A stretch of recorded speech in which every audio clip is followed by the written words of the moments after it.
સુરતથી એક મહત્વના સમાચાર જોઈશું। સુરતના બેગમપુરાના હાથી ફળિયાના મકાનમાં આગ લાગી છે। જ્યાં સુરતના બેગમપુરામાં આગ લાગવાની ઘટના બની છે। સુરતથી એક મહત્વના સમાચાર છે। સુરતના બેગમપુરાના હાથી ફળિયાના મકાનમાં આગ લાગી। આગની ઘટના બનતા આસપાસના વિસ્તારમાં નાસભાગ મચી। આગ લાગતા આસપાસના વિસ્તારોમાં નાસભાગ મચી। ઘટનાની જાણ થતા ફાયરની 8 જેટલી ગાડીઓ ઘટના સ્થળે પહોંચી। સુરતથી મહત્વના સમાચાર જોઈએ। સુરતના બેગમપુરામાં હાથી ફળિયાના મકાનમાં આગ લાગી। આગની ઘટના બનતા આસપાસના વિસ્તારમાં નાસભાગ મચી। ઘટનાની જાણ થતા ફાયરની 8 જેટલી ગાડીઓ ઘટના સ્થળે પહોંચી। ફાયર વિભાગની ટીમે આગ પર કાબુ મેળવ્યો।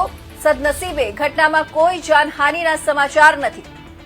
સમાચારમાં જોઈએ કે ફાયરની 8 જેટલી ગાડીઓ ઘટના સ્થળે પહોંચી ગઈ છે અને આગ કાબૂમાં લેવામાં આવી છે। સદનસીબે ઘટનામાં કોઈ જાનહાનિના સમાચાર નથી।